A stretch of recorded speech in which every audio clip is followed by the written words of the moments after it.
mode. Good evening. Welcome to MLA's Sheep Productivity and Profitability webinar series. My name's David Brown and I work for the webinar coordinators, Home Sackett.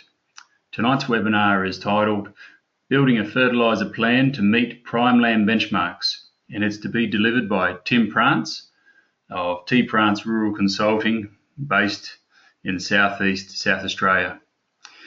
Next week we're having a break, and the following week we're going to be recommencing the webinars.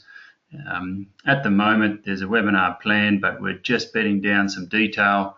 But keep an eye on your email and your text messages, and we'll be updating you on what that webinar is as soon as we can.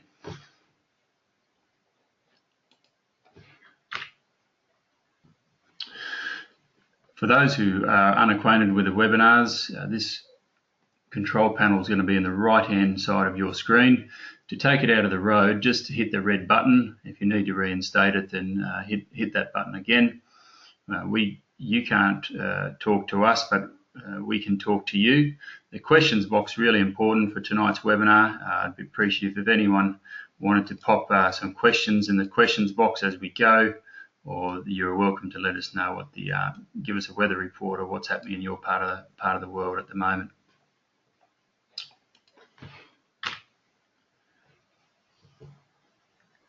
Tim Prance is one of the most experienced pasture experts in our industry. Tim has 40 years of experience in farm consulting, in pasture production and management, and pasture utilisation by grazing animals across South Australia, Victoria and Tasmania.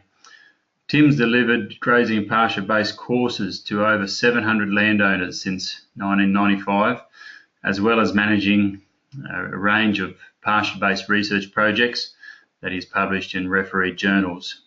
Tim's unique ability to convert robust science into practical farm management recommendations has made him one of the best people to deliver tonight's webinar.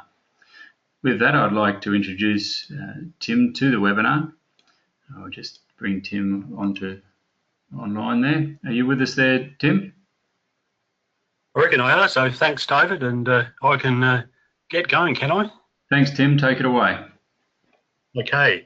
Yeah, well, good evening, ladies and gentlemen. Tonight I'd like to cover the cost of fertiliser. It's on the slide there. Cost of fertiliser to a grazing business, setting some production targets, give some practical demonstrations of how fertiliser influences your productivity, a look at the economics of fertiliser application and the interaction with stocking rate, and then give you some tools to develop a fertiliser plan. So if you're listening to last week's seminar, you would have picked up that feed-based costs are the second biggest contributor to prime lamb expenses. And then within the feed-based costs, after supplementary feed, fertiliser is a really significant cost. So that's why tonight we want to focus on fertilisers. And not only are they a big contributor to feed-based or prime lamb expenses, but also they have a big impact on farm productivity, as I'll outline during this presentation. So what sort of productivity targets should you be aiming for? In the ProGraze manual, we've worked on 100 kilos per hectare of live weight per 100 mils of growing season rainfall.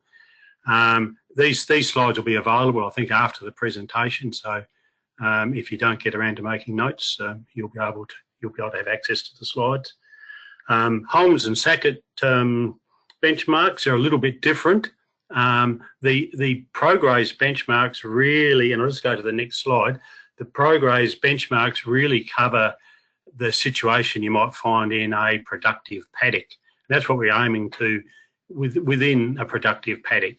The Holmes Sackett benchmarks, which are 20 kilograms of dressed weight per hectare per 100 mils of rainfall, really cover the whole farm. But tonight I'd like to really focus on some of the sort of paddock, if you like, benchmarks. So just for example, I've indicated on this slide that there's in a 500 mil growing season rainfall, which is say around 620, 650 mil average rainfall, the target is 500 kilograms per hectare live weight turn off per year.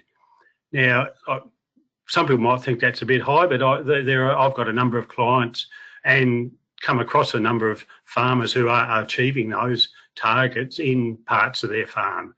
Maybe not over the whole farm, because the whole farm takes into account breeding stock and non-growing stock, but certainly within parts of your farm, for example, on irrigation, and irrigation paddocks should even be more than that. So that really equates to, if you like, an 8.5 ewes per hectare, assuming you're weaning 120% lambs and marketing them at 50 kilograms live weight. And 8.5 hectares ewes per hectare in June with a June lambing, that's roughly 20 DSEs per hectare winter carrying, and I think that's really your aim. And I don't think it really matters whether you are in a dry area or in a wet area. 20 DSEs per hectare should be a winter carrying target whilst you have green feed. So whilst you're growing green feed, that should be the minimum target that you should aim for. If you listen to Phil Graham's webinar, I think it was last year, he indicated that fertiliser provides the best internal rate of return on responsive, that's paddocks that have got good pastures and are responsive to fertiliser, provided the stocking rate matches pasture supply. So fertilisers will give a better internal rate of return than fencing or water, and far better than pasture renovation. So I think the key is to make sure you're carrying enough stock before you really start to fine tune or increase your fertiliser applications.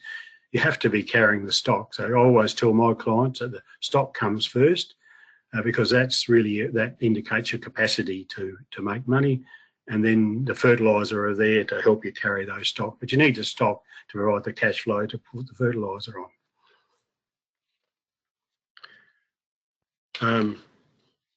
So if you go, and there's a link there to the 5 Easy Steps phosphorus application program, MLA, on the MLA website.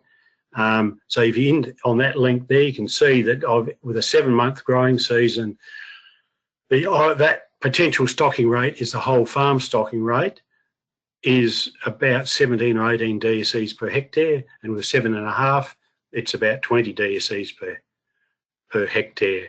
Now those targets, if you like, the reason I put these graphs there, and because they actually set the target that you can then start to build your fertiliser program around.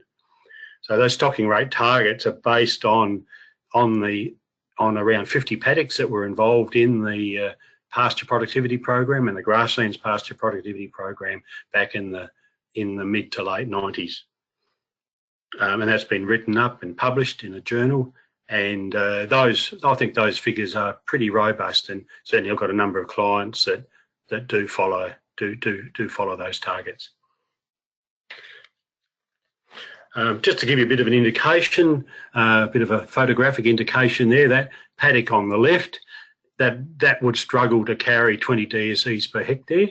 And you can see even along the fence there's a bit that looks really short and green, and that's basically a silvergrass patch that didn't get simazine early in winter. I took these photos in July, and the pasture to the one on the left there is, apart from the silvergrass patch, is quite a good paddock of subclover and barley grass and ryegrass, but it's just got no feed in it. Whereas you go to the one on the right, a very similar circumstance, but on Kangaroo Island, similar rainfall, easily carry 20 DSEs per hectare in winter. And the difference is just fertility. The one in Kangaroo Island is a well-fertilised paddock with a really good super history, and the one on the left in the southeast of South Australia has had bugger all super on it. And that's really backed up. If you look at all the results from the Hamilton phosphorus by stocking rate trial, which ran for something like, or still running, it started in 1977, the trial's still going. And you can see there clearly that if you're only going to apply 1 kilogram per hectare of phosphorus, you expect 1.6 tonnes per hectare winter production, or that's what they've measured in that trial. The trial was replicated under different stocking rates, and that was pretty So that was the response to 1 kilogram of phosphorus under a variety of stocking rates. As soon as you moved your phosphorus up to 15, winter growth was 2.8 tonnes per hectare. So that's at Hamilton, and that actually equates to 30 kilograms or 31 kilograms of dry matter per hectare. And there's lots of people around Hamilton that prior to this, seeing this, said, well, we could never grow feed in winter. Well, you can grow feed in winter if you're provided to put some fertiliser on it. And that just shows just how important fertiliser is. Obviously, there's a limit. You will get extra feed with extra fertiliser, but the economics start to kick in there. We'll come to that in a minute. But just make the point there that fertiliser is just really important for producing winter feed, and that's just not at Hamilton, but the Bookham trial at Yass has shown similar responses, as is work done at Wagga and elsewhere in southern Australia and in Western Australia. And not only does the phosphorus affect the productivity, but more importantly, it affects the quality of the pastures or the digestibility of the pastures. And that's a really key issue. And that's one of the reasons why we're getting good animal production responses to well-fertilised paddocks. You can see there that in both, and that's really a straight line relationship. As you increase your phosphorus level, phosphorus applications, you increase the digestibility of your pastures. And it doesn't matter whether you're talking barley grass, capeweed, perennial ryegrass or subclover, the same principles apply.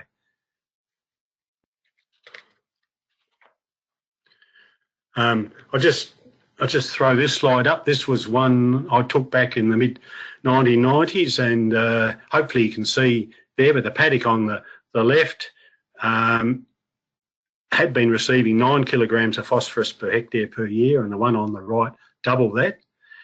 And there was 17 milligrams per kilogram of coal P on the left and 29 on the right. And the paddock on the right was carrying 2 ewes, lambing 12 ewes per hectare compared to 10 on the left. So not only David pointed out that 2 ewes per hectare is probably not a hell of a lot, but you may not be able to see, but there's probably 1,500 kilos per hectare of dry matter in the one on the right, and probably pushing to be 1,100 in the one on the left. So I believe he could have actually carried more ewes on the right there than what he was actually carrying. And interestingly, they were set stocked, so there's no fancy grazing there. Paddocks he's basically lambing in July, so matching lambing time to pasture growth and fertiliser. That's really the key to that, and that's a key to I think to a lot of our fertiliser productivity experiments. So hopefully you're sort of getting the picture now that that phosphorus, or particularly phosphorus, greatly influences pasture productivity and palatability and digestibility. But you've got to have the correct number of mouths to utilise that extra pasture, along with the grazing pressure that matches pasture growth rate. So in other words, if you can just go that little bit later lambing. And the same principles apply universally across all of southern Australia and southwest Western Australia and Tasmania. And the trials that have been done, both on-farm trials and paddock demonstrations, have shown that a fancy grazing system is not necessarily a prerequisite. So at Hamilton, that paddock on the left there, this trial, as I said, has been running since 1977. I'll do the one on the right first. That's a set stock paddock that's had 23 kilograms per hectare of phosphorus every year since 1977, and is still carrying around 20 ewes per hectare. So that's a set stock paddock too, by the way. I look at it quite often. Last time I looked at it was the year before last. It's still a very nice pasture of Vic perennial rye with subclover and ryegrass, annual ryegrass in there, and a bit of barley grass and a bit of capeweed. The paddock on the left is just really typical of a lot of paddocks in Western Victoria even today. It's essentially it's carried 9 ewes per hectare, but it's only received 1 kilogram per hectare of phosphorus since 1977, and basically the clover's dropped out, and what you've got just a paddock of bent grass and Guildford grass. So very little anything there of any quality. And there's lots of paddocks like that in Western Victoria, and they actually are presenting opportunities for astute landholders who are wanting to expand. I'd like to spend just a little bit of time on this because this graph takes, I guess, summarises, you know, the 30 odd years of trial experimental data that's come out of the Hamilton phosphorus by stocking rate trial. And really what's that saying is that that dotted line is your optimum. So, I mean, if you only really want to run 7 ewes to the hectare, that's your choice, and you only need to put on about 7 kilograms per hectare of phosphorus per year to do that. So, you know, if you choose to be down here, that's fine. And I had this argument with a number of people that they don't want to put out a lot of super, and essentially that's where they'll be. But if you really want to make some money, you need to be up here in this level. So, but it's the 18 ewes per hectare that comes first. So it's no point in running 13 ewes per hectare but putting out 20 kilograms of phosphorus, because not only is it costing you money, but also your pastures become very weedy, and that's shown at Hamilton. Got some really good examples there of paddocks that have had a lot of fertiliser on them and not enough stock in the trial, and they're just full of cape wheat and barley grass. So obviously the gross margins have changed in the last few years, but even these levels of fertiliser, you know, around the 18 kilograms per hectare phosphorus per year were quite economic, even when prime lambs were only $50 each. So it's a principle. So that's the fact that it's your choice whether you want to be down here or up here.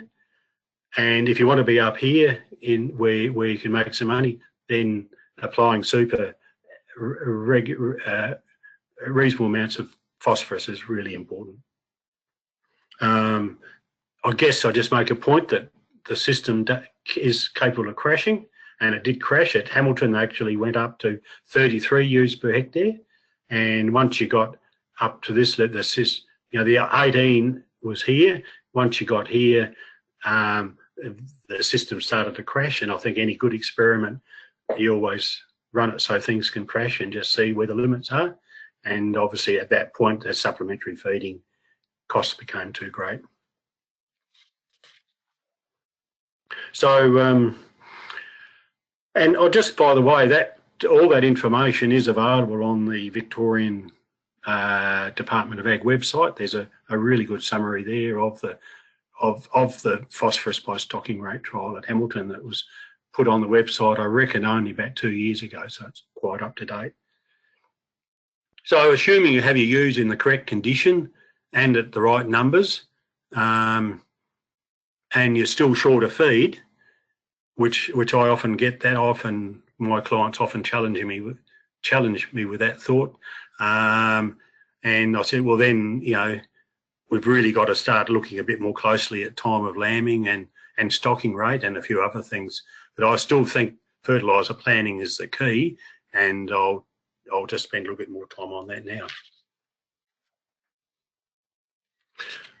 So, and if you clearly, there's a critical value. So I'll just want to spend a little bit of time on soil testing.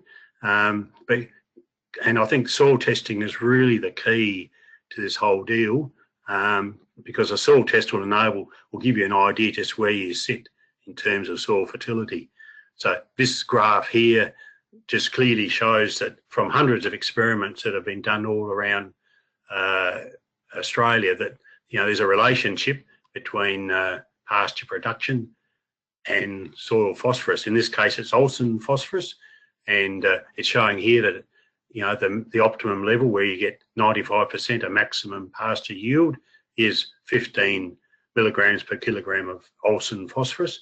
The equivalent in coal phosphorus will depend on your phosphorus buffering index, but it's somewhere between 22 parts per million or milligrams per kilogram on sandy soils, up to probably 45 milligrams per kilogram on soils with a lot of ironstone and high PBI. So, but you need a soil test to know where your starting point is, and to know whether you need to be actually building up your fertility or just maintaining phosphorus according to your stocking rate. And the same with sulfur. So there's a sulfur test that's been well calibrated. Most people are using the KCl40 now. So there's a critical value there of 8 milligrams per kilogram of sulfur. And there's also critical values being established for potash. So varying from 126 to 161.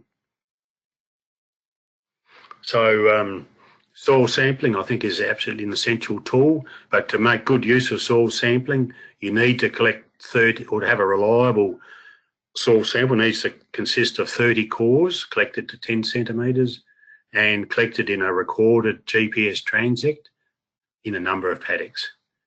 So, and I think the actual monitoring of soil tests from year to year or every 2 years really gives you the key, so you know whether your fertiliser program is improving your soil fertility or not. There's certainly no point. The critical value of of coal P might be around 35 to 40 milligrams per kilogram. There's no point in letting that blow out to 60 milligrams per kilogram. You only need to keep it at that critical level. I should add that soil tests are not a reliable indicator of trace element responses, and for trace element responses you really need to collect leaf tissue tests of a legume, so it could be subclover, medic or lucerne, before flowering. And these samples, the soil test is actually predictive. The soil test, if you collect a soil sample in December or January, that'll give you an indication of what's going to happen after the break of the season.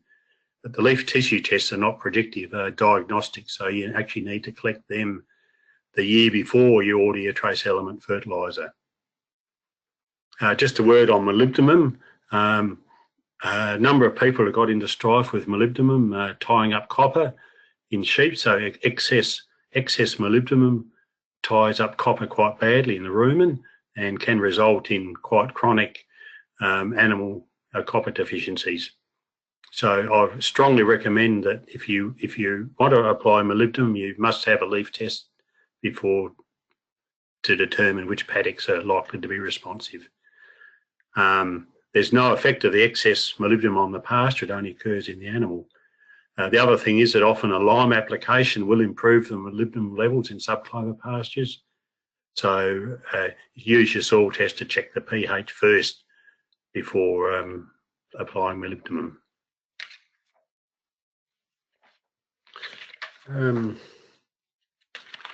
So once you receive, once you receive your soil phosphorus results, you can get your consultant to enter them into the MLA 5 Easy Steps program, which they call it 5 Easy Steps.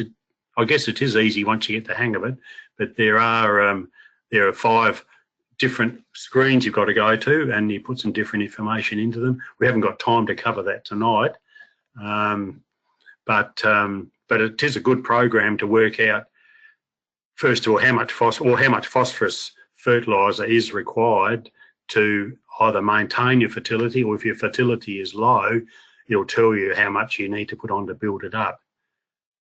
And as I've indicated, I think if you really want to maximise your kilograms per hectare of live weight, then you do need to have optimum levels of phosphorus fertiliser. So it's worth, I think it is an economic situation if to actually put on capital applications of phosphorus fertiliser if you do need to build up your phosphorus levels, and the 5 easy steps program will tell you how to do that.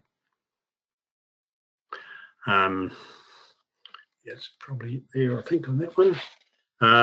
So, for example, and just at the moment, MAP and DAP are a lot cheaper sources of phosphorus than superphosphate. In the past, we've had triple super and double super, so it varies a bit from year to year, but right at the moment, I think MAP is the cheapest form of phosphorus. Obviously, it's got no sulfur in there. So if your soil test is showing high levels, so you need the sulfur test as well. If your soil test is showing low P and high S, then that's a great situation to apply MAP rather than superphosphate. If you've got low sulfur, I think probably superphosphate's the most economical way of going about it. If you do need, if the sulfur, you probably only need to put out about 10 kilograms per hectare of sulfur to build up your sulfur levels. But if you find you need to put out 20 or 30 kilograms of phosphorus, then the cheapest will be to put on super and MAP as well. Use the MAP to build up your phosphorus. The fertiliser, any of the, whether it's DAP, MAP or super, should really be applied before the opening rains, as pasture plants, in fact all plants, take up most of their phosphorus in the first 6 weeks of growth.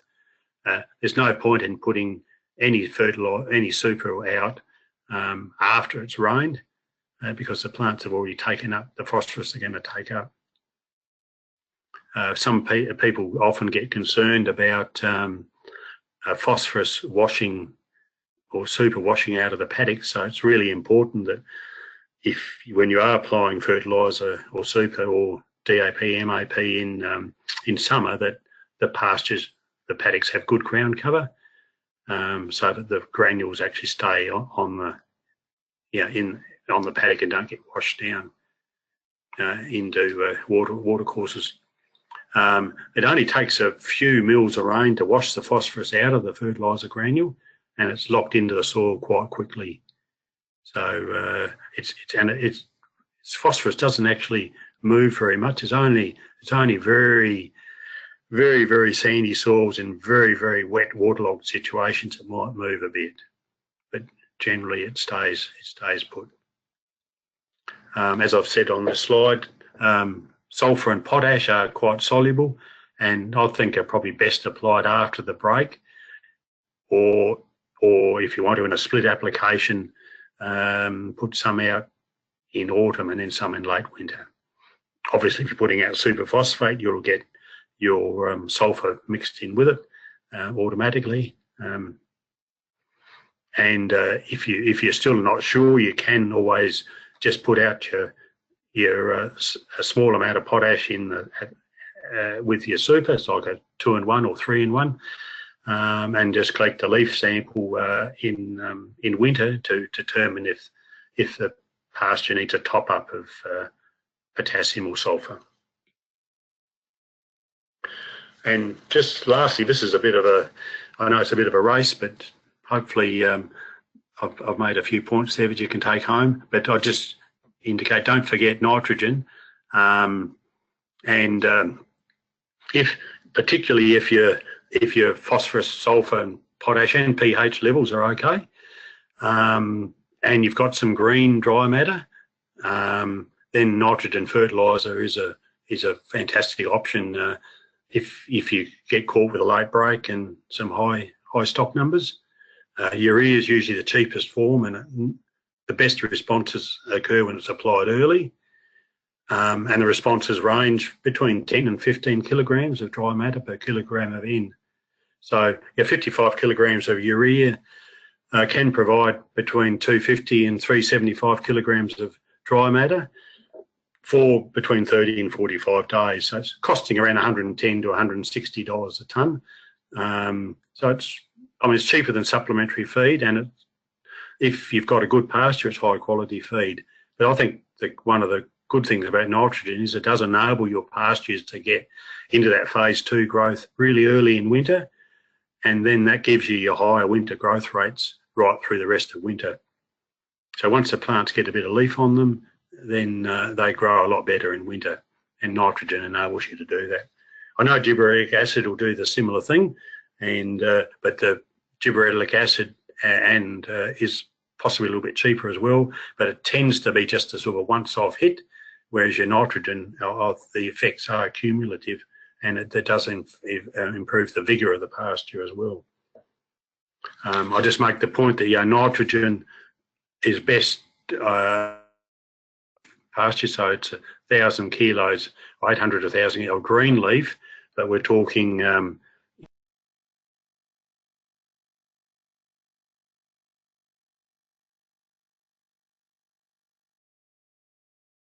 nitrogen on paddocks that have got 30 or 40% clover if you need the feed.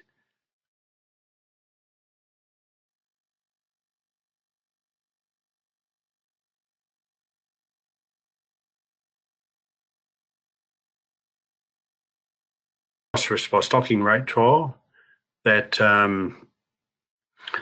you really need high levels or adequate levels of phosphorus to get a nitrogen response. You can see there that when the colewall peas were only in the plots with only 20 kilograms of colewall pea, the nitrogen responses were half what they were in the well-fertilised plots. Excuse me, Tim, it's David. I think we're about done, David. Tim, can you hear me? Yeah, I can, yep. Tim, you just dropped out at the end of the first nitrogen slide. I was wondering, and there's a few people just commenting on that, I was wondering whether you could just slip back to the end of the first nitrogen slide and just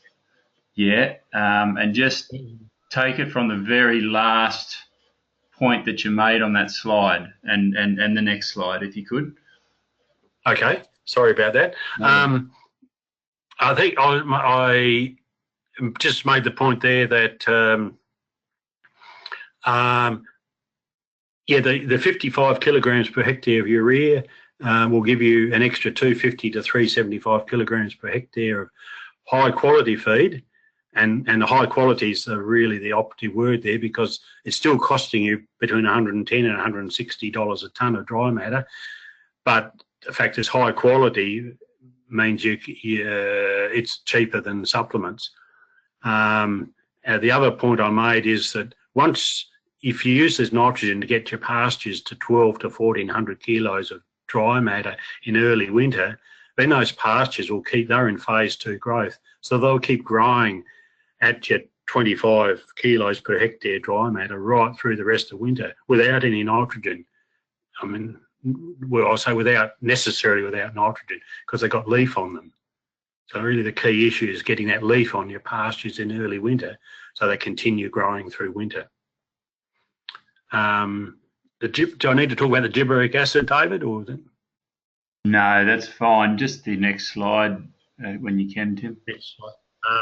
And the next slide just pointed out that there's no point in putting nitrogen on paddocks that have got low levels of poor super history.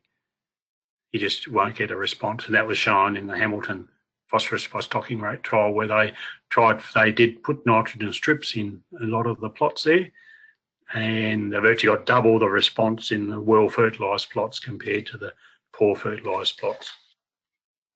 So that's probably done. I'll just just in terms of summary, just hopefully emphasise that adequate phosphorus. I think phosphorus is the key. Is the key driver. That's the building block. Sulfur and potash are important, but phosphorus is really the key. You've got to get that right first. Use soil testing to determine if your phosphorus levels are adequate, and then match your super fertiliser applications, phosphorus application rates to your stocking rate, your grazing system, soil type and topography, which you can, and look at and economics, which all those are covered in the 5 Easy Steps tool. As I said, correct pH, potash and sulfur is required, but phosphorus really drives a high performance pasture system. Use leaf tissue tests to monitor trace elements, not soil tests. and then monitor your soil phosphorus levels regularly and adjust as required. And there's no point in heading above 60 milligrams per kilogram of coal P. And I've got some clients now soil sampling on 2 hectare grids and applying variable fertiliser rates across their paddocks, and that looks like it could be cost efficient on well fertilised high carrying paddocks. That's another webinar, I reckon, David. I reckon that's done. Great, thanks, Tim. That's really good. Thank you for a webinar that's been. It was really brimming with information and very well delivered, quite concise. So thank you for that, and thanks for just revisiting those last few slides there where you dropped out just momentarily. But that's all good. Well, Tim, I'll give you a rest now for 5 minutes, or just for a minute or two while I know about something else, and then we'll launch into question time afterwards. Okay, thank you. Yep. Ladies and gentlemen, a few people will be needing to rush off already. Don't forget to participate in the survey at the end. We really hinge off that every day. Every day after the evening's webinar, I pull that out and go through it, address people, and make sure the presenters and MLA receive aspects of the feedback that are relative to them. Next week we're having a rest, but the week after we're going to be delivering another webinar. We're just refining the topic and the deliverer, but we'll be in touch as soon as possible to update you on what we're doing in that space. Now, don't forget that a lot of resources are available on the Making More from Sheep website. The Making More from Sheep program has been discontinued by MLA, but the website is still active and it still has a lot of resources there, so I encourage people to make use of that and follow up on bits and pieces of information. And obviously you'll be able to follow up with Tim Prance after this evening if you wish. Now, if you need to ask some questions, here's your chance to jot them down. There's quite a few coming through, so thanks so much for everyone to jump online and jump on board and ask those questions. It's not often we have so much experience as someone like Tim in the room with us. So Tim, let's see how we go. Tim, what have I got to do now, David? Yep.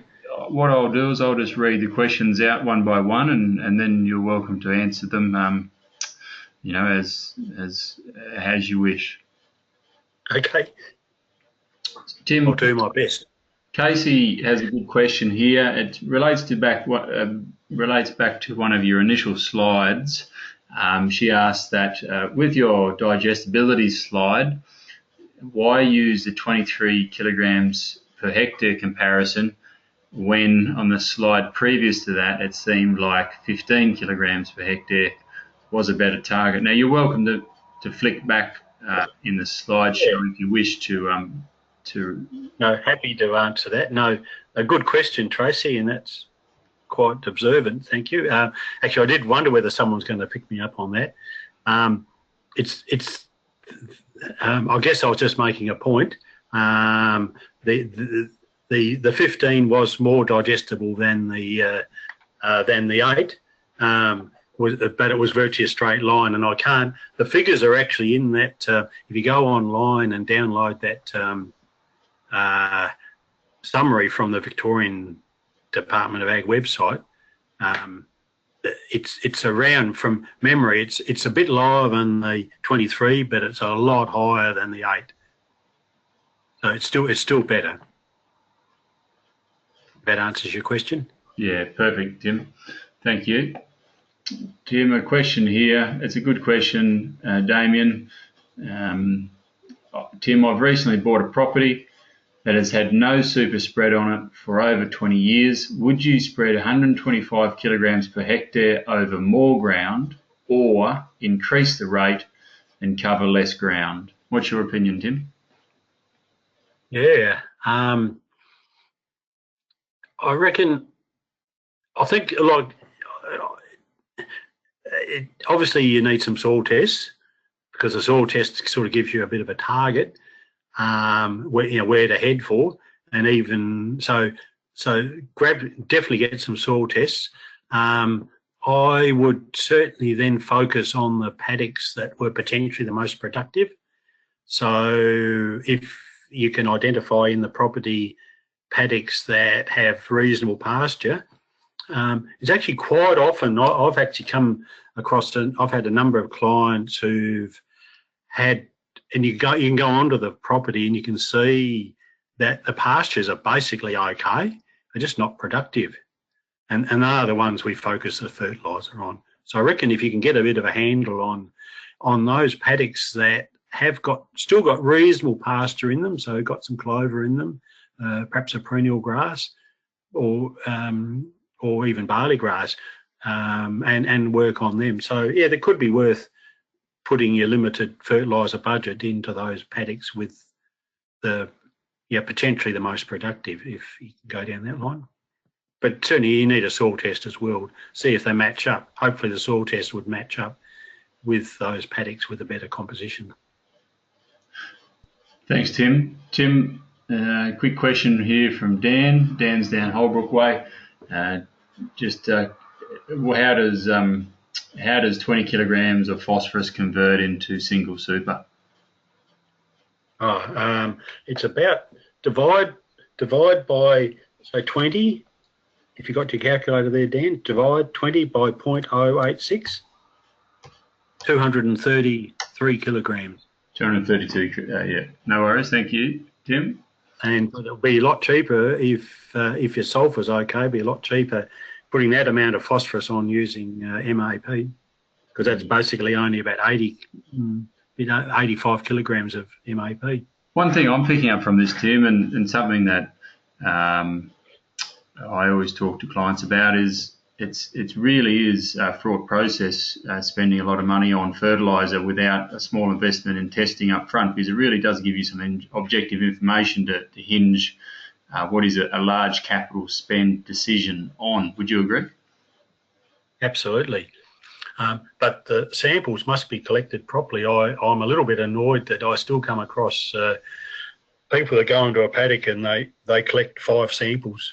You know, it's just not enough. It's got to be it's a painful process. You've got to get those 30 cores across the whole paddock.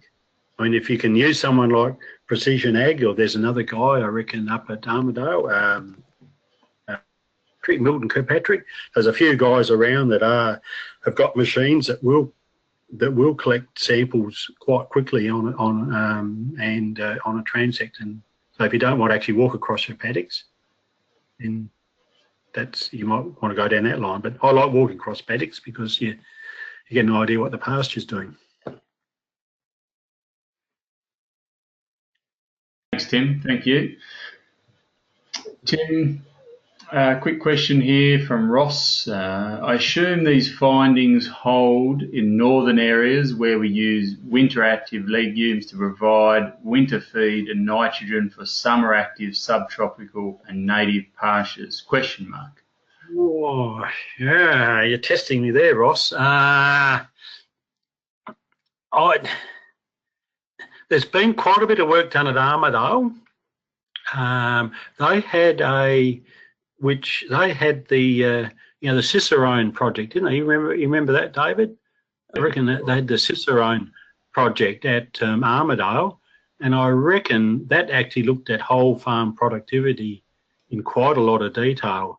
And my guess is the same principles will apply. Yep. Phosphorus, I would say phosphorus is still the key. It's a big driver of pasture production in the New England, as far as I'm aware.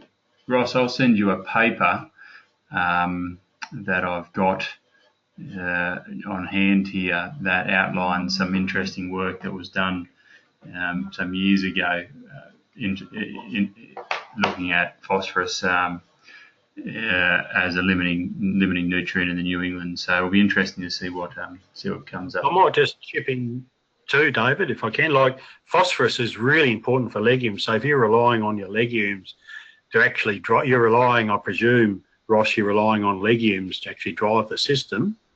So the phosphorus is really important for them, and they're going to drive the system, even if your grasses mightn't be as responsive to phosphorus as the legumes. you still need those legumes in the system. Okay, Tim, a question here from Steve. Hello, Tim. I think you mentioned conducting 30 soil tests across the total pasture. There may be we may need to interpret that a bit more for Steve, as he was concerned about the cost of testing. Yeah, there's no shortcuts. It takes me about half an hour. So there's a cost. There's certainly a cost. It's a lot quicker if someone's at the other end of the paddock to pick me up and take me to the next paddock. But there's a cost. But I mean, even we had. I've got some farmers are paying up to $35 per hectare to have their paddocks sampled on 2 hectare grids, and they reckon they can get that money back in a year. Yeah, so it all comes down to the additional production. Tim, production and costs, yeah. So I definitely, but Steve, it's really collecting just 5 samples is really false economy, because you just don't know.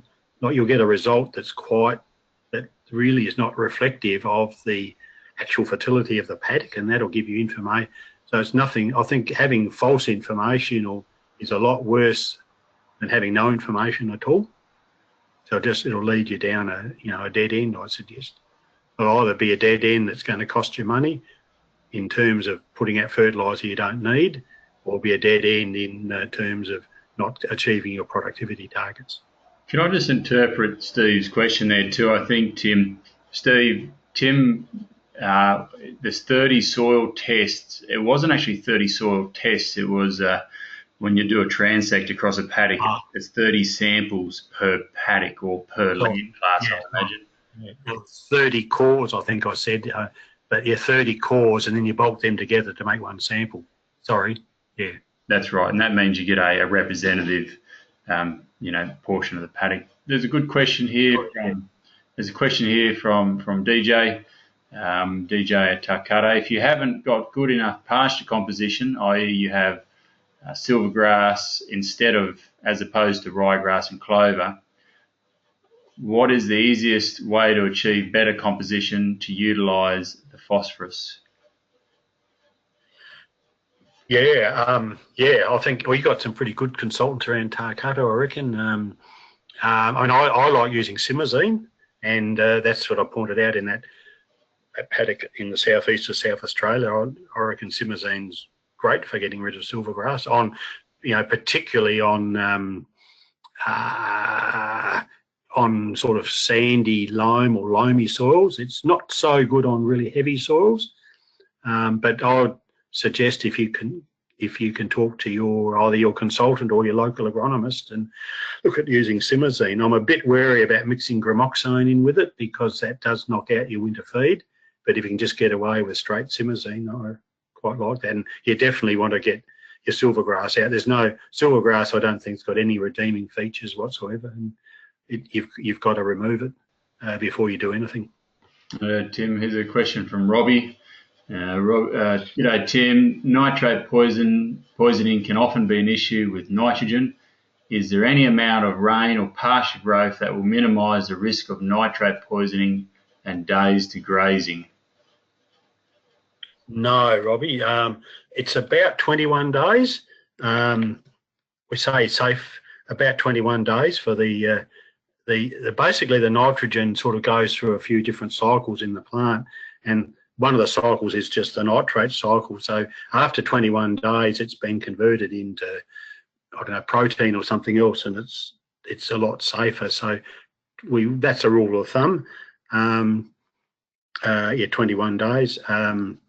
Nitrate poisoning often too is an issue with animals adjusting to green feed. So you just got to be really careful when their first time. If the animals have been on, if you've saved up this U-Butte pasture of 1,500 kilos per hectare green feed, and prior to that they've just been on dry feed or they've been fed hay and grain, then you've got to adjust them onto that green feed gradually over a period of, I'd suggest, a couple of weeks So just don't slam them. Don't finish feeding them hay and grain and put them straight into this tall green feed. But yeah, 21 days is the good rule of thumb. Yeah, right. Yeah. Thank you, Tim. Tim, Robbie, he's up at Temora, and they are in a typical cropping dominated mixed farming operation, sheep, wheat belt type of property, and they build phosphorus up over the cropping rotation well above Colwell 40, and then they mine the P out over the pasture phase. Rob's question: Okay. How valuable is the phosphorus fertiliser in the pasture phase in this sort of situation? Yeah, that's a good question, Robbie. I reckon if you are looking at 40 parts per million of Colwell P, I suggest you're probably going down the right track. I'm certainly aware of a number of situations where the pasture paddocks have only had 20 milligrams per kilogram of available P, and I don't think that's enough. So 40, probably okay. But I think maybe it's worth you just doing some strips and just monitoring yourself. You're probably, I can't answer you, but I reckon there'd be others that could. But my suggestion might be you try some strips and monitor the effect yourself. Fertiliser strips, that is. Thanks, Tim. That's good advice. There's a question here from Casey again. Thanks, Casey, for contributing. They're lifting our hill country productivity. It runs from Colwell P levels 8 to 13. Casey's wondering whether she needs to lift these Colwell P levels before they can run ewes there at all. Is she thinking, is her thought processes, going along the right path? And I suppose the assumption to that case, if I was to dig into the question, was that at the moment it's just running wethers and you don't know whether you can run the ewes there at all. So, and that's what's your opinion there, Tim? Are we looking at ewes are we looking for a prime lamb production, or are we looking at wool production? I'm not sure. Casey hasn't stipulated here. You might want to just bang that in there for us, Casey, and we can come back to that question. But prime lamb. So she's wondering whether she needs to lift those Colwell levels to run prime lamb ewes up there. I mean, the couple of, I don't know if you picked up, Casey, on that slide out of the 5 easy steps with the the straight line graphs are going parallel with showing the stocking rate relating to growing season. So the top, there's about a 2 or 3 DSE per hectare advantage in stocking rate just by fencing paddocks into smaller paddocks.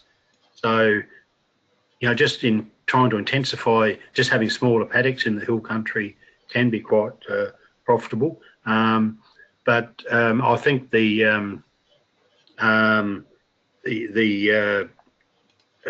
running stock is still the key. You've probably got to go. If you're not confident about the quality of your pastures to turn off high quality prime lambs, that's the one there. You can see there is a there's more than that. It's probably 15. It's probably about a 3 to 4 DSE per hectare advantage in having smaller paddocks. That's in a 7-month or at any growing season length. So certainly worth looking at that. But I think my approach might be to maybe run more wethers. Keep increasing your wether numbers. Because as you run more wethers and you build your facility up, you're going to improve the pasture quality anyway. So and then you'll get more legume in there, and perhaps more perennial grasses as well, and then that might make the paddocks more attractive too. So it's probably a bit of a multi-pronged thing there. Maybe look at fencing, but also look at running more. I think still the key, and certainly the key from the Hamilton trial, was that the stocking rate was really critically essential to improving pasture quality, and the critical thing to increasing the stocking rate was the phosphorus. So but I would put the stock on first and then put the first phosphorus on. Tim, a question here from William. William asks, how important is lime and pH when considering phosphorus applications? Yeah,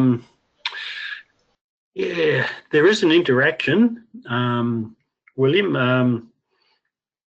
I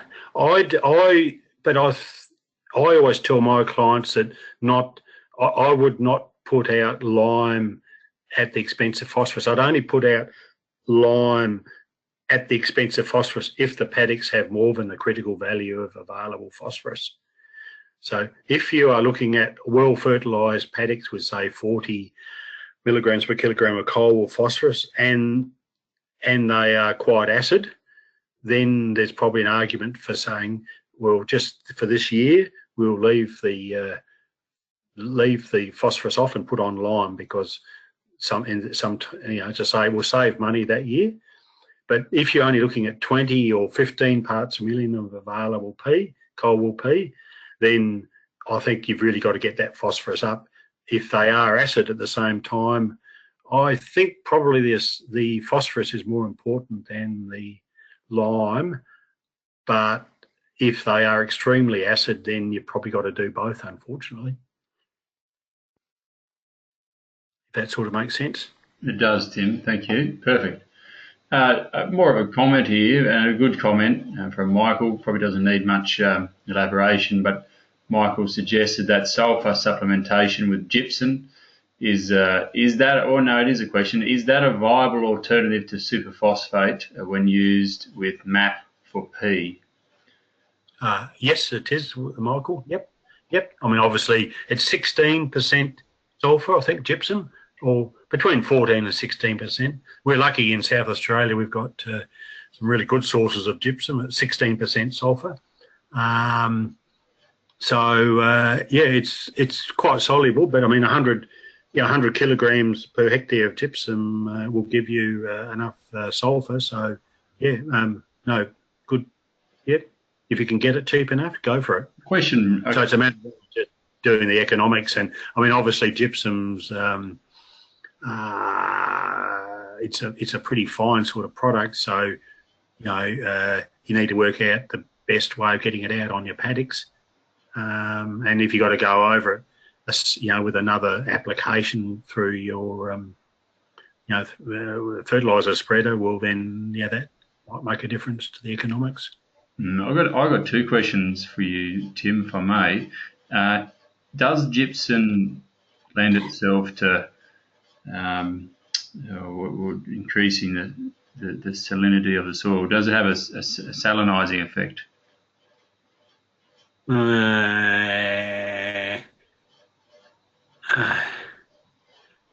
No, I think at really high rates it might, but you see, there have been some situations where we've used, I'm talking 5 tonnes per hectare on paddocks with really high levels of exchangeable sodium, and I think there is a so as it takes that sodium out and takes it away from the clay particles, I think there is a slight increase in the salinisation in that situation. But we're talking 100 kilos or 200 kilos of gypsum, I would say not. Probably just keep in mind that sulfur does increase the acidity, so sulfur is an acidifying product. So sulfur phosphorus itself, and we have this argument often that people say superphosphate makes the paddocks acid. Well, that's not true. The sulfur component of the super will, but not the phosphorus component. So I suppose it is true to that extent. So the sulfur does have some acidifying impact, but probably the main acidifying impact is coming from the legumes that then you are encouraging by putting out superphosphate. So at the end of the day, I think lime is just an essential part of managing a productive paddock. It's a cost, I suppose, associated with having productive pastures, but I would suggest it's not a significant cost compared to what you can make out of a productive paddock. Okay.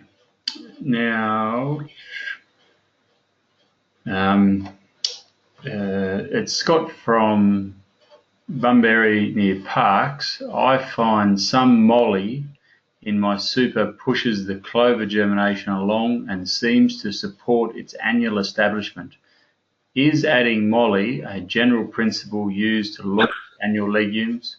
I find for a small investment it provides a great response. Love your session. Thanks for that, Scott.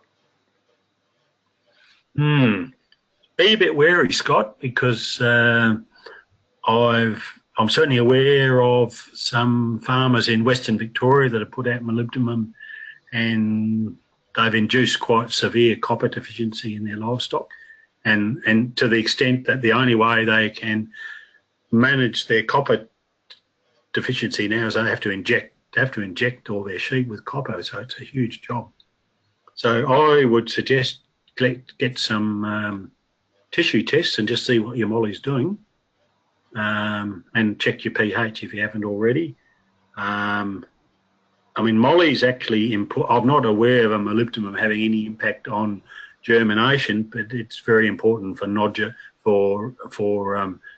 production in the nodules.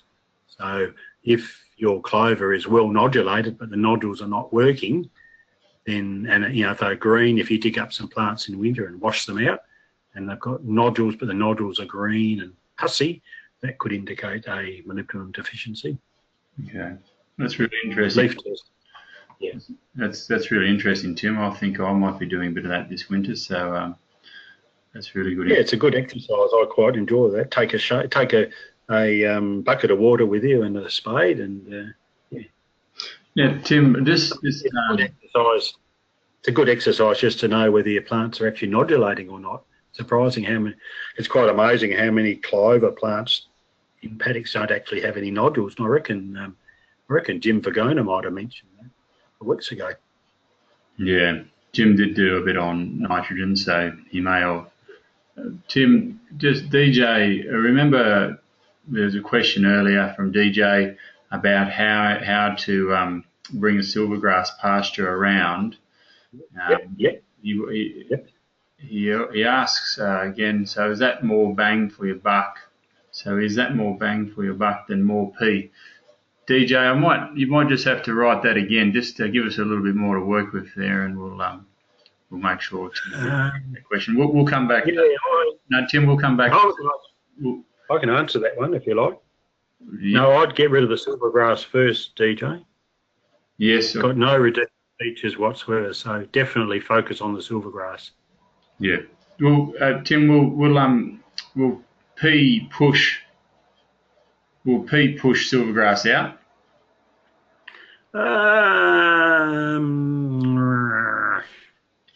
I'm not so sure about that. I think it's. I mean,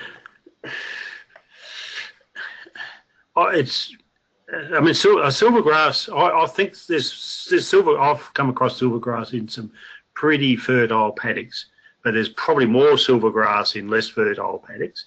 But I've still come across silvergrass in some well fertilised paddocks. I mean, silvergrass produces 10 to 15,000 seeds per square metre. So you can just imagine if you've just got 100 plants there or 200 plants in spring, you can have a huge amount of seed that's produced. And it's got a very staggered germination. It's got no hard seeds, but it's got a very staggered germination in the following year. So it has the capacity to really quickly invade pastures and take them over. Yeah. So I think it's one of our biggest contributors to poor pasture productivity in the high rainfall areas. Tim, I can contribute here. I had to do the AWI pasture sampling for their AWI, feed quality or feed on offer library. And there's a few. Oh yeah, yep. There's a few paddocks there, DJ, that we went into and were pretty thick with silvergrass, and I can tell you it's chopping or taking the pasture samples in silvergrass is a lot more work than taking the pasture samples out of just about anything else. And I think that's testament to its low digestibility. It's very stringy and hard to chop out. So if I was a sheep, it would definitely be. And it's a bit of it's a real, it's like a two-edged sword too, DJ, because once you've got silvergrass there, then the paddocks are not, they are not very palatable in spring, as David's indicating. So then they actually, the silvergrass produces more seed. So often silvergrass gets a hold. I've got a really good slide in my collection of a fence, two neighbours, and one's full of silvergrass and one's got no silvergrass. Exactly the same pasture, same rainfall, same soil type. And the guy with the had the silvergrass because he just didn't put enough pressure on his paddocks in spring. So overall, I think if silvergrass is a sort of a chronic problem, then I think you got to look at maybe just putting some more pressure on your paddocks in spring. That may be time of lambing too associated with that. So there's a quick question here, Tim, that's in the same vein as this, and I suspect it comes from a different part of the world.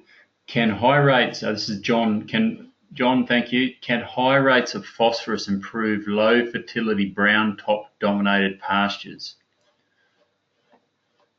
High rates of phosphorus improve what sort of dominated? Brown top dominated pastures. Are you familiar with brown top?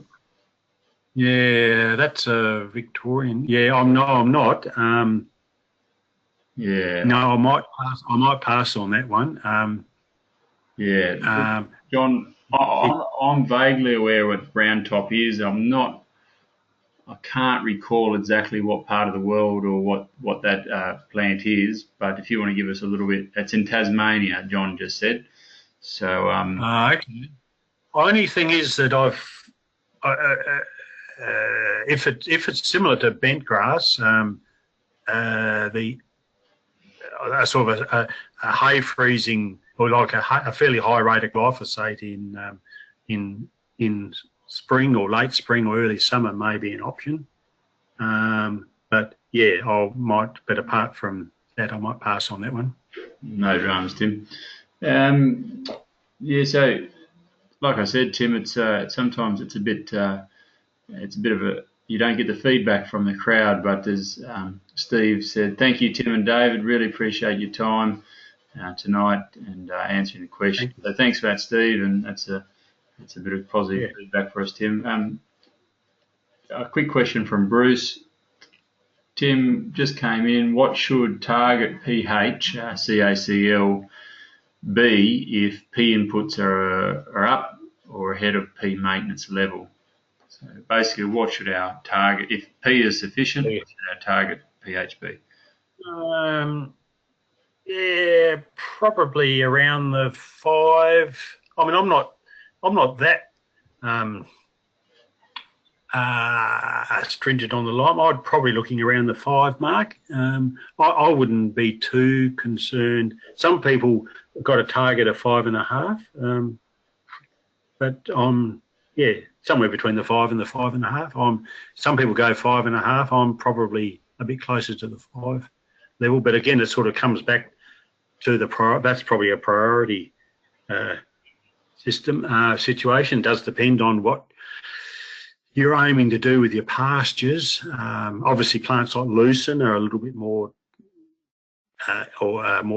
susceptible to acid paddocks than subclover. And the other thing is that if the soil is quite sandy, you probably want the pH. You've got to be really careful that the acidity is not actually moving down into the subsoil. So really, one of the key things there is is not only what's happening in the top 10 centimetres, but also what's happening down at perhaps 15 to 20. So if you've got any concerns there, Bruce, it's probably even worth having a little bit deeper down and just seeing what's happening. If your pH is okay at depth, then and you're looking at subclover, I think I'd be reasonably happy with calcium chloride pHs around the 5 mark.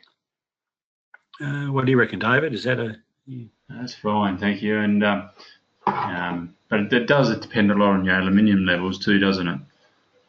Oh, yeah, true. Yeah, good point. So, yeah, absolutely. That's a really good point. So, yeah, if you've got high aluminium, then and that does depend on what. So if you're sort of targeting a pH of 5 and you've still got aluminium, if you've still got more than, say, I don't know, maybe 2 or 3% of exchangeable aluminium, then that could be a reason for just moving the pH up a bit. So, yeah, good point, David. Thanks. You work the two together. Yep. Okay, we've got plenty of questions that come here, Tim, just to help you gauge your length of answer. They're coming in thick and fast, so thanks very much, everyone. It's really great to see people making use of the expertise that Tim is providing us with tonight. A lot of experience there, and we're very lucky to have him online. So, but we still got a bit to get through here, Tim. So. Okay, if a question from Terry, if low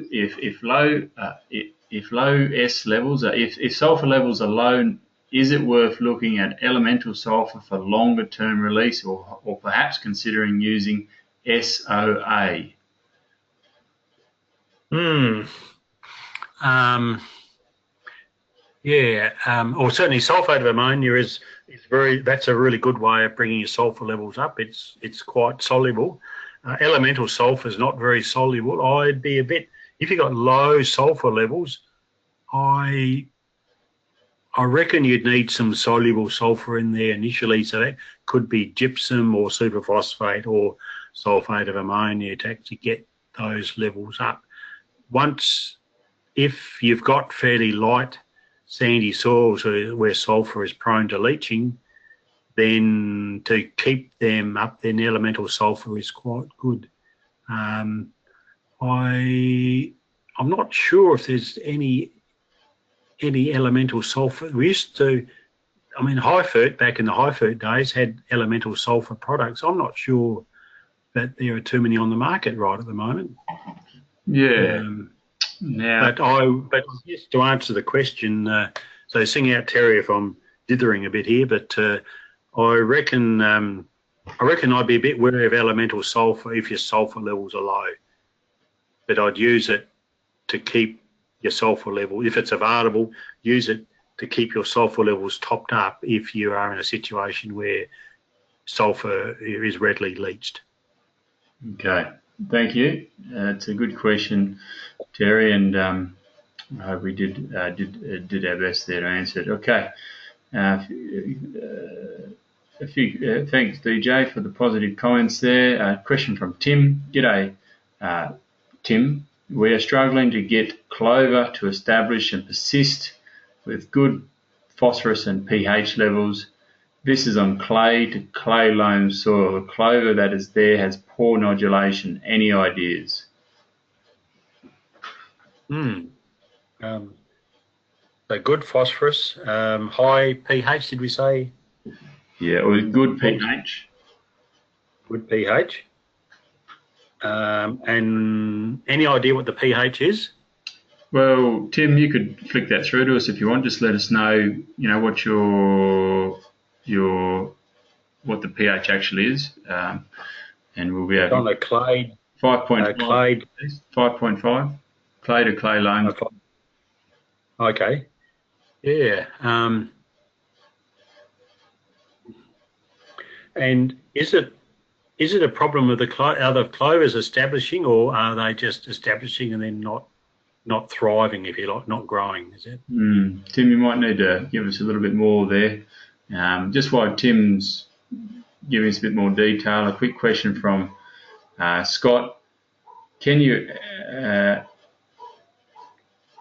I think we may have covered this a little bit. Scott asks of you, Tim, can you outcompete silvergrass with fertiliser? So we did attack that question, but sod seeding on steep country. Sorry, what was the second part? In combination with sod seeding on steep country. No, I've not seen any success with sod seeding into silvergrass paddocks whatsoever. It's almost a waste of time, I'd suggest. So I reckon you've got to. So if it's steep country, I mean, if you can't get over it with herbicide, I think the only other way you can try is to really belt hell out of it in spring. Stop it from seeding. That's the thing about silvergrass, is that it's got no hard seeds. So if you can stop it seeding in spring, well, then you will greatly reduce what you get next year. So if you can't spray it, if you can't spray top it or make it more palatable with a spray, or use simazine in early winter, I reckon, you're looking at really hard grazing in spring. If the stock won't eat it, you can. I mean, if feeding lupins, we do have a bit of luck with if you can feed lupins. Lupins do sort of stock do tend to eat a little bit more if they've got access to lupins. But otherwise, you've got a big mob of wethers and really just flog hell out of it. Okay, so just a bit of information for the audience and us. Ross has kindly looked up what bent grass is. Yes, he's just confirming that bent grass is, brown top is actually bent grass. So thanks for that, Ross. Okay, yeah. Yeah, and then, I mean, the Victorians have done a lot of work on that, and they've got really good results, I reckon, with pretty high rates of glyphosate in late spring, early summer, like 2.5 litres of glyphosate, really bowl it out, and then put a new pasture in the following autumn, but also collect a soil test, because if it's got bent grass, it's quite likely that the phosphorus levels are pretty low. So check your phosphorus levels as well, and may well need a full application of phosphorus. Okay, just one or two more questions here. Dan has a question for us. At what level of sulfur do you need to include sulfur in your phosphorus application from your soil test? Yeah.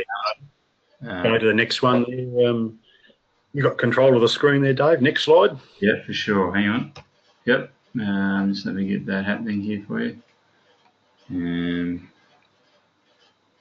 Yes, there we go. There, so the 8 milligrams per kilogram of sulfur there. Yep. So that's our critical level. That's your critical level. I'm not aware of the CPC test, the calcium phosphate test. I think that's the one that was developed at Armidale, but I don't know any lab that's using it. But there may be some in northern New South Wales. But we certainly in Victoria and South Australia, and I think southern New South Wales are using KCl 40. So 40, and that's a pretty robust figure, that one there. So 8 milligrams per kilogram of available sulfur. Pretty good, pretty robust figure. Yeah, good. Thank you, Tim. Thanks, Dan. Good question. I think interpreting soil test results is obviously something that not everyone's doing all the time, but definitely a good skill to get a handle on. Now, Tim has. And I'll just follow the way on that one, David. If people want to go grab that Cameron Gourley's book, I reckon I'll put a reference to there somewhere, or that one. That's downloadable also on the Victorian DPI website. So the one that's I'll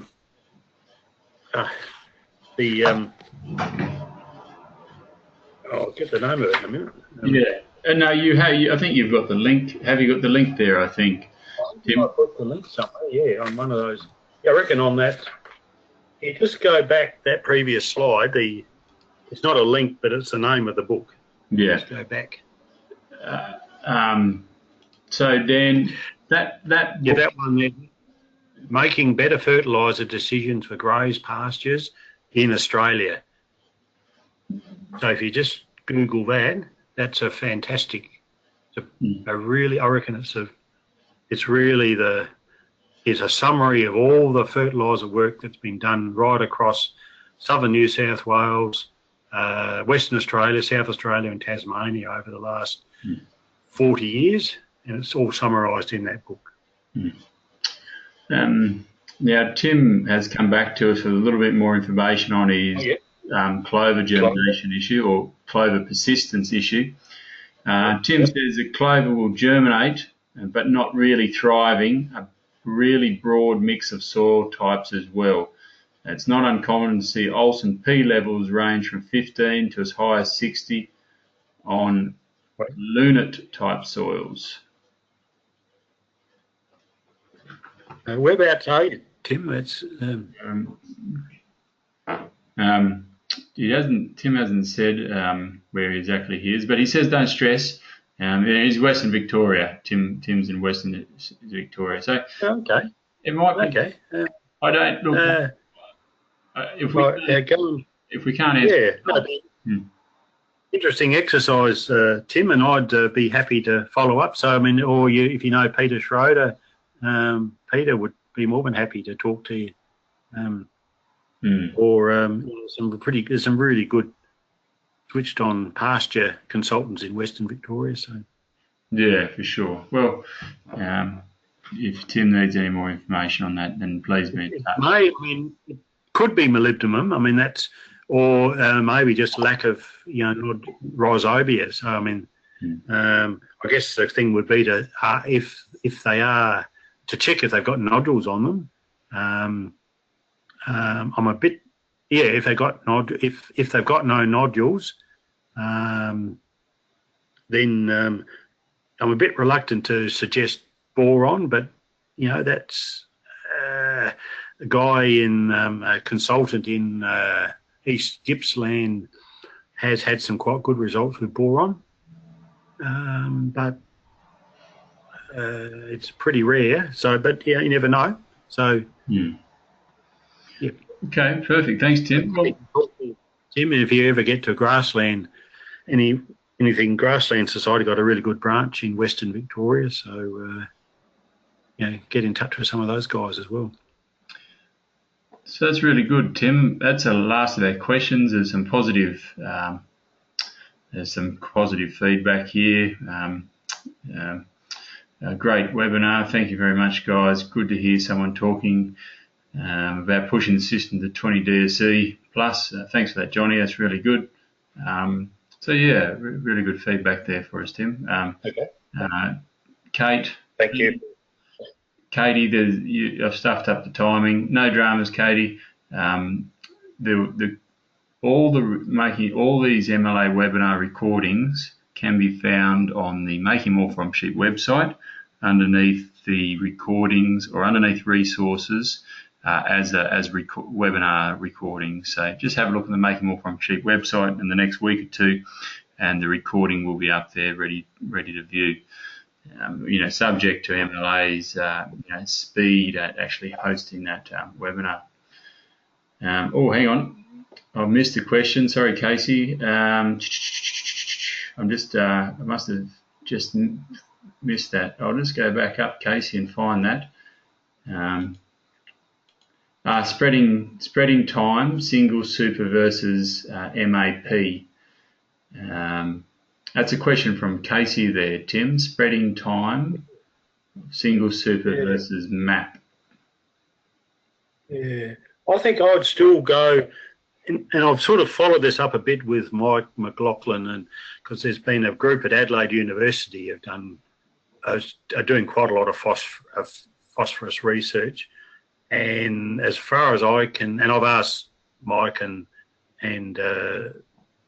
Therese, who's involved in that project, and they still say the earlier the better.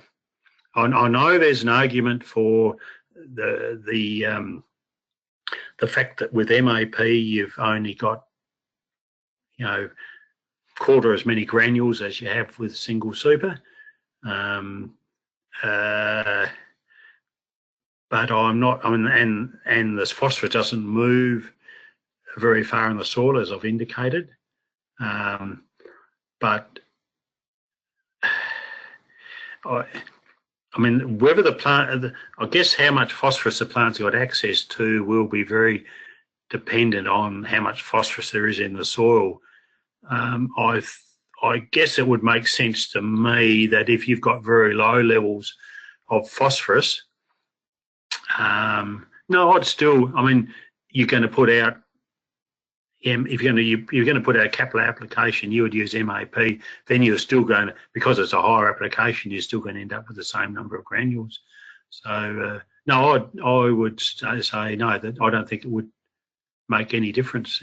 It's before it rains, before the break of the season.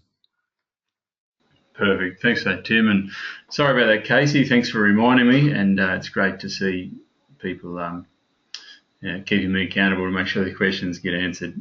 There's been another question come through here. Matthew, thank you. How important is sowing grass seed with fert when direct drilling into highly fertile soils? Actually, that's a really good question, Matthew. Tim, what's your opinion? I've got to do a little bit of research there, because we've got a seeder demonstration field day in the southeast of South Australia on Thursday, and I've already had a bit of a debate there. And years ago at Flaxley, at the research centre in the Adelaide Hills, they did some trials, and it didn't make any difference to establishment whatsoever. And I must admit, in my experience, looking at lots and lots of newly sown pastures, I've yet to see a paddock fail to come up because of lack of phosphorus. Okay, so it might not be very vigorous after it comes up, but it will still come up. So if the phosphorus levels are adequate, I would suggest that there's no advantage in putting phosphorus out with your pasture. Yeah. Thanks, Tim. That's really good. It's a good question too, because obviously there's a lot of costs considerations there. If it's no evidence, and there's no evidence of improving at least this seedling establishment, then can we cut that? Any of the listeners, if you've got any anything that you want to follow up, or you want me to follow up, I'm happy to. I think you got my email address there, haven't you, David? Happy to to follow up, or even listen to some counter opinions if people have got some evidence to the contrary of anything I've said, because that's really how you learn.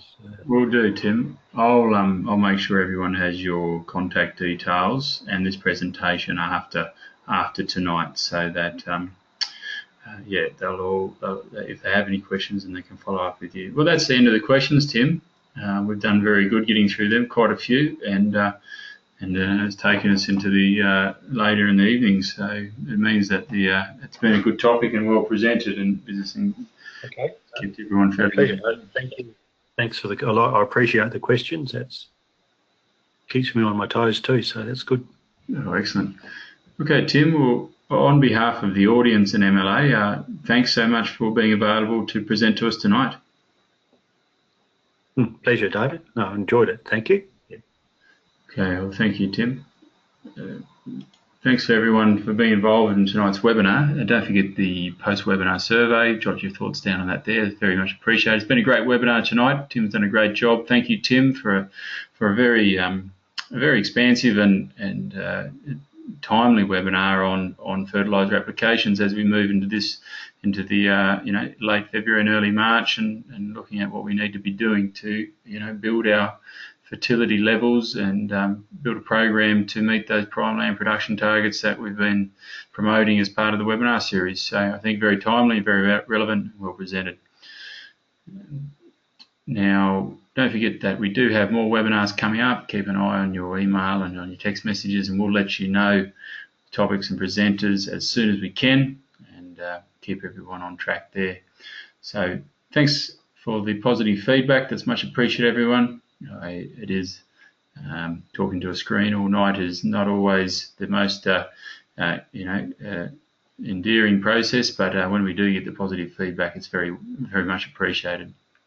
So on behalf of MLA, thanks for everyone for attending and supporting the webinar series, and we look forward to having you on board again very soon. Have a good evening.